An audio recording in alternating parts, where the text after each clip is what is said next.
আজকে একটি গুরুত্বপূর্ণ বিষয়ে আপনাদের সামনে আলোচনা করব।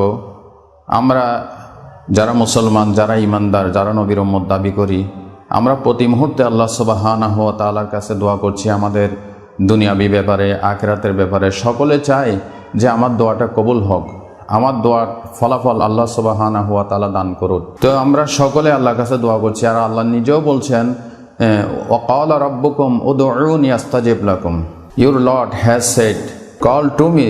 আল্লাহ তাআলা বলছেন আমাদেরকে যে তোমরা আমাকে ডাকো, and I will respond to you, আমি তোমাদের ডাকে সাড়া দেব।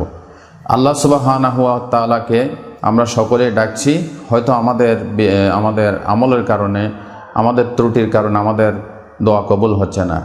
নবী করিম সাল্লাল্লাহু আলাইহি ওয়াসাল্লাম আমাদেরকে এমন একটি দোয়া শিখিয়ে দিয়েছেন যেটাকে বলা হয় ইসমে আজম। এই দোয়াটি পড়ে যদি আপনারা আল্লাহর কাছে চান, বৈধভাবে যিনি যা চান, অবশ্যই আল্লাহ সুবহানাহু ওয়া তাআলা আপনার দোয়া কবুল করবেন।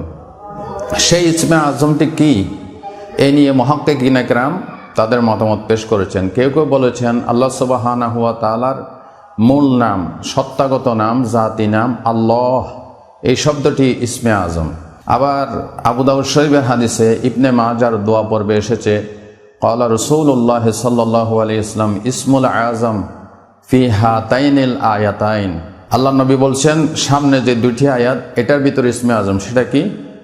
লা ইলাহা ইল্লা হুয়ার রহমানুর রহিম ওয়া ইলাহুকুম ইলাহু ওয়াহিদ লা ইলাহা ইল্লা হুয়ার রহমানুর রহিম ওয়া ফাতিহা ওয়া সূরাতু আলে ইমরান আলিফ লাম মিম আল্লাহু লা ইলাহা ইল্লা হুয়াল হাইয়ুল কাইয়ুম। এই যে এই আয়াতগুলিতে আর রহমান আর রহিম এবং সূরা ফাতিহার ভিতর আর রহমান আর রহিম এই নাম দুটি আছে, এবং সূরা আল ইমরানের শুরুতে যে আল্লাহ শব্দটি আছে, আল হাই আরেকটি গুণবাচক নাম, আল কাইয়ুম আরেকটি গুণবাচক নাম। এই কয়েকটি নামকে বলা হয় ইসমুল আজম। ইয়া আল্লাহ, ইয়া রহমান, ইয়া রহিম, ইয়া হাই, ইয়া কাইয়ুম, এই পাঁচটি নাম হচ্ছে ইসমে আজম হাদিসের দৃষ্টিকোণ থেকে। আবার ইসমে আজমের নির্ধারিত একটি দোয়া নবী করিম সাল্লাল্লাহু আলাইহি ওয়াসাল্লাম ইবনে মাজাহ শরীফের দোয়া পর্বে এসেছে। এক ব্যক্তিকে নবী করিম সাল্লাল্লাহু আলাইহি ওয়াসাল্লাম শুনলেন, তিনি দোয়া করছেন এইভাবে, আল্লাহুম্মা ইন্নী আসআলুকা বিআন্নাকা আনতাল্লাহুল আহাদুস সামাদ আল্লাযী লাম ইয়ালিদ ওয়া লাম ইউলাদ ওয়া লাম ইয়াকুল লাহু কুফুয়ান আহাদ। নবী করিম সাল্লাল্লাহু আলাইহি ওয়াসাল্লাম এইভাবে এক ব্যক্তিকে দোয়া করতে শুনলেন। এই দোয়ার অর্থ হচ্ছে, আল্লাহ আমি তোমার উপর এই ধরনের বিশ্বাস নিয়ে তোমাকে আহ্বান করছি, তোমার কাছে চাচ্ছি যে তুমি হচ্ছ আহাদুস সামাদ, একক এবং অমুখাপেক্ষী, বেনিয়াজ, তুমি কারো মুখাপেক্ষী নও। আল্লাযী লাম ইউলাদ ওয়া লাম ইউলাদ, যিনি কারো কাছ থেকে জন্ম নেন নাই, আবার তিনি কাউকে জন্ম দেন নাই। ওয়া লাম ইয়াকুল লাহু কুফুয়ান আহাদ, and there is none comparable unto him, আসমান এবং জমিনে আল্লাহ পাকের সমকক্ষ, সমান কেউ নাই। এই দোয়াটি শুনে নবী করিম সাল্লাল্লাহু আলাইহি ওয়াসাল্লাম বললেন, সাআলাল্লাহ বিইসমিহিল আযম আল্লাযী ইযা দুইয়া বিহি আজাবা ওয়া ইযা সুইলা বিহি আতা। রাসূল পাক সাল্লাল্লাহু আলাইহি ওয়াসাল্লাম বললেন, এই লোকটি এমন একটি দোয়া পড়ে আল্লাহর কাছে কিছু চাচ্ছে, যে দোয়াটি, যে বাক্যটি পড়ে চাইলেই আল্লাহ তাআলা তার চাহিদা পূরণ করেন, যেই বাক্যটি পড়ে আল্লাহকে ডাকলেই আল্লাহ তার ডাকে সাড়া দেন। সুতরাং এই যে বাক্যটা বললাম, আপনারা এটা মুখস্থ করে নেবেন। ইবনে মাজাহ শরীফের দোয়া পর্বে এটা পাবেন। আবার আমি আপনাদের শরণার্থে, আপনাদের স্মৃতিপটে দোয়াটি তুলে দিতে চাই এইভাবে, আল্লাহুম্মা ইন্নী আসআলুকা বিআন্নাকা আনতাল্লাহুল আহাদুস সামাদ আল্লাযী লাম ইয়ালিদ ওয়া লাম ইউলাদ ওয়া লাম ইয়াকুল লাহু কুফুয়ান আহাদ। এটাকে বলা হয় ইসমে আজম, বা এটার সমকক্ষ সেম একটু ব্যতিক্রম আরও একটি বাক্য অন্য হাদিসে এসেছে, কিন্তু এটাই হচ্ছে ইসমে আজম। এই বাক্যটাই হচ্ছে ইসমুল আজম।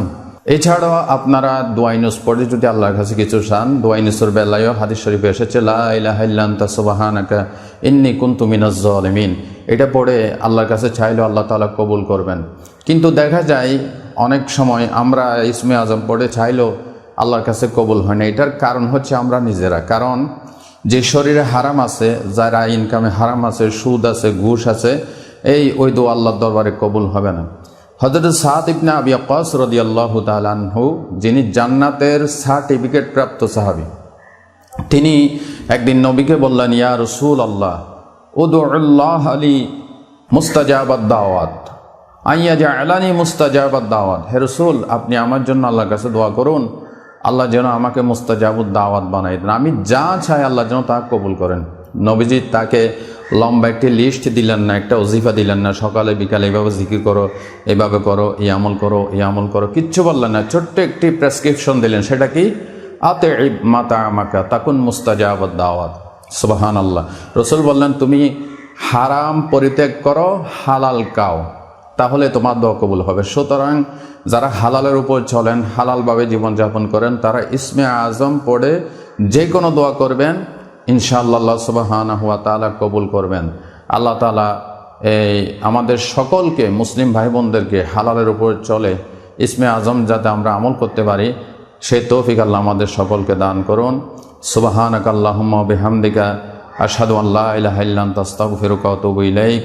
আসসালামু আলাইকুম ওয়া রাহমাতুল্লাহি ওয়া বারাকাতুহু।